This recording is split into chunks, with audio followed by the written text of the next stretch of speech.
موضوع الدرس في فضيلة المدينة المنورة ورسول النبي صلى الله عليه وسلم بالوعد والإرشاد.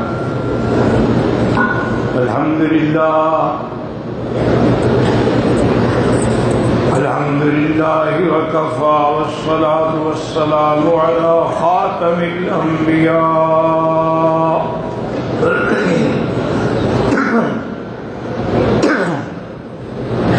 سيدنا وحبيبنا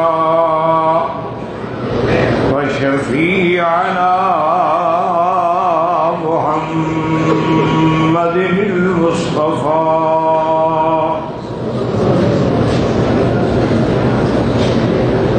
وعلى آله المجتبى. اللهم صل على سيدنا محمد النبي الأمي الهاشمي وعلى آله وأصحابه نجوم الهدى. أما بعد فقد قال الله تبارك وتعالى في القرآن المجيد والفرقان الحميد: أعوذ بالله من الشيطان الرجيم. بسم الله الرحمن الرحيم.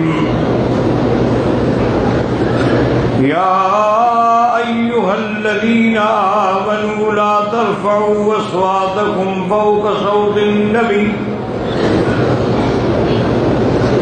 ولا تجهروا له بالقول كجهر بعضكم لبعض أن تحبط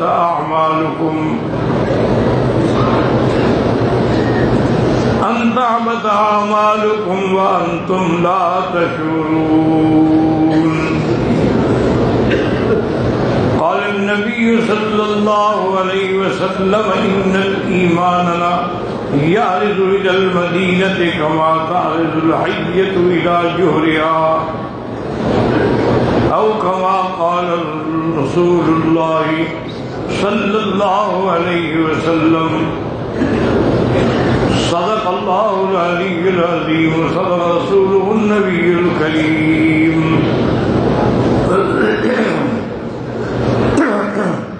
ونحن على ذلك من الشاهدين ومن الشاكرين والحمد لله رب العالمين.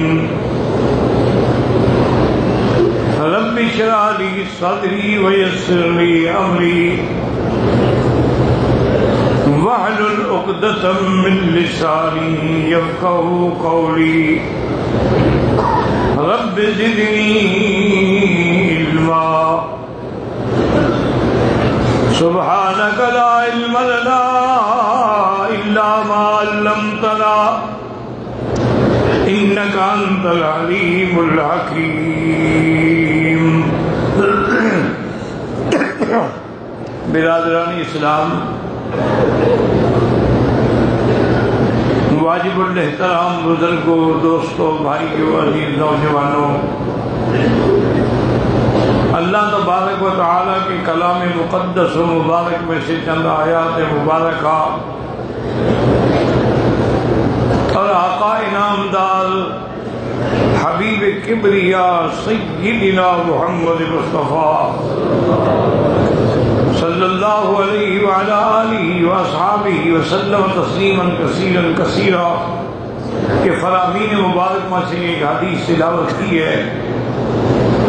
دعا فرمائیں کہ اللہ تعالیٰ ازواج مالحل صحت عافیت کاملہ عاجلہ دائمہ اور حق بات بیان کرنے کی توفیق عطا فرمائیں. آپ کو حق سننے سمجھنے کی اور ہم سب کو مل کر حق پر چلنے کی توفیق عطا فرمائیں.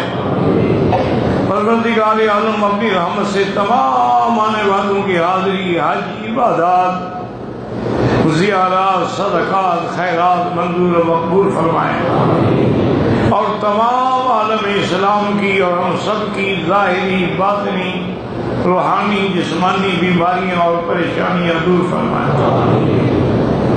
آج کے درس میں جو میں نے آیت تلاوت کی ہے اس کا تعلق جو ہے وہ مدینہ منورہ سے ہے۔ علماء نے فضائل مدینہ منورہ پر بڑی مستقل کتابیں لکھی۔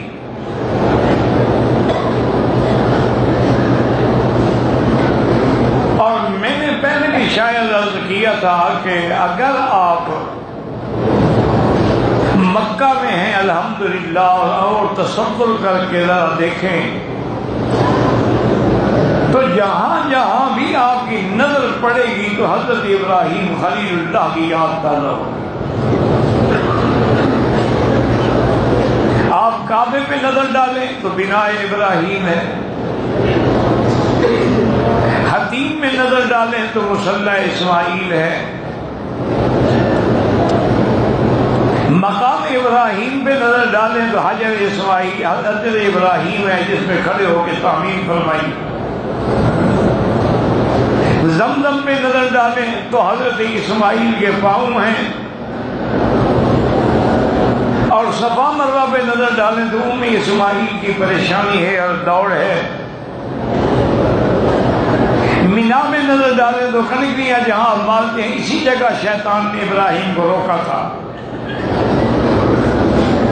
اور آپ نے اللہ کے حکم سے کنکریاں ماری اور وہ ہٹ گیا۔ قربانی پہ نظر ڈالیں تو سنت ابراہیم ہے، یعنی جہاں جہاں نظر ڈالیں ابراہیم الخلیل کی یاد تازہ ہوتی ہے، اور مدینہ منورہ میں جہاں جہاں نظر ڈالیں حبیب خدا کی یاد تازہ ہوتی ہے۔ آپ مسجد قباء پہ نظر ڈالیں، حضور کی اپنی مسجد پہ نظر ڈالیں، آپ شہدائے احد پہ نظر ڈالیں، آپ جنت البقیع الغرقد پہ نظر ڈالیں، آپ جبل احد پہ نظر ڈالیں، آپ ریاض الجنہ پہ نظر ڈالیں، آپ منبر نبوی پہ نظر ڈالیں، آپ اسطوانہ وفود پہ نظر ڈالیں، اسطوانہ عرش پہ نظر ڈالیں، اسطوانہ عائشہ پہ نظر ڈالیں، جہاں جہاں نظر پڑے گی حبیب مصطفیٰ کا رنگ نظر آئے گا۔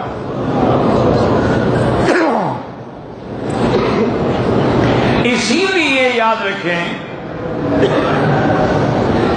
کہ تمام ائمہ ثلاثہ کا تو بہرحال یہ متفق فتویٰ ہے، فیصلہ ہے کہ اللہ کا گھر مکہ مکرمہ جو ہے وہ مدینہ منورہ سے افضل ہے۔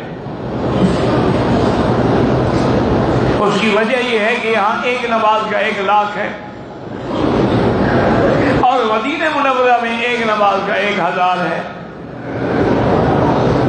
ایک روایت میں 50,000 ہے لیکن وہ ضعیف ہے، قابل حجت نہیں ہے۔ یہ بھی یاد رکھیں کہ اگر عقیدے کی بات ہو تو قرآن ہوگا، یہ حدیث متواتر معروف مشہور قطعی دلالہ ہوگی، اور احکام ہوں تو حدیث صحیح ہوگی، اگر فضائل ہوں تو وہاں حدیث ضعیف بھی محدثین لے لیتے ہیں۔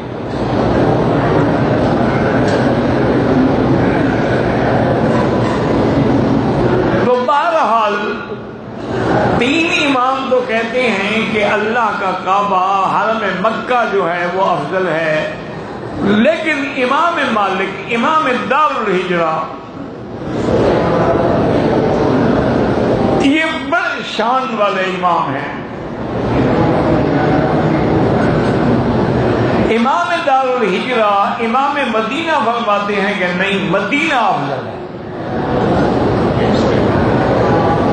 ویسے یاد رکھیں یہ مجتہدین کے اجتہاد ہوتے ہیں، اور اجتہاد ایسا ہوتا ہے کہ اگر مجتہد اجتہاد کرے، اگر اس سے غلطی بھی ہو جائے تب بھی ثواب ملتا ہے کہ اس نے کوشش تو کی نا، اور ثواب پہ پہنچ جائے تو اس کو دوہرا اجر ملتا ہے۔ تو امام مالک فرماتے ہیں کہ نہیں، مدینہ افضل ہے، اور امام مالک کے عشق کا یہ عالم تھا کہ پورے حرم مدینہ میں کبھی سواری پہ سوار نہیں ہوتے تھے کہ یہاں حضور کے قدم لگے ہوئے، اور کبھی چلتے ہوئے یا راستے میں یا گلی میں کھڑے ہو کر حدیث بیان نہیں کرتے تھے۔ اگر کوئی آدمی مسئلہ پوچھتا جواب دے دیتے، لیکن حدیث کے بارے میں پوچھتا تو کہتے انتظار کرو۔ آپ سر پہ پگڑی رکھتے، تشریف لے آتے، منبر پہ بیٹھتے، خوشبو لگاتے، اور اس کے بعد کہتے کہ اب سوال تھا۔ احترام تھا حدیث رسول اللہ۔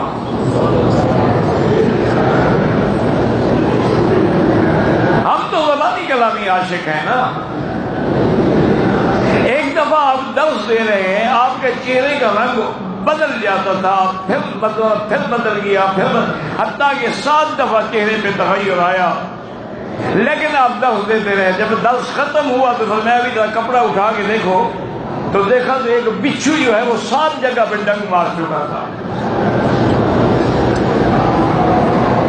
تو شاگردوں نے کہا کہ حضرت آپ پہلی دفعہ ہی کہہ دیتے، فرمایا مجھے حیا آتی تھی، میں نبی کی حدیث پڑھا رہا ہوں، اب میں اگر حرکت کروں اگر جان نکل جائے لیکن میں اپنی جان نہیں بچاؤں گا۔ یہ لوگ تھے صحیح اہل حدیث۔ صحیح اہل حدیث کون ہیں؟ ائمہ مجتہدین۔ صحیح اہل حدیث کون ہیں؟ اصحاب محمد مصطفیٰ۔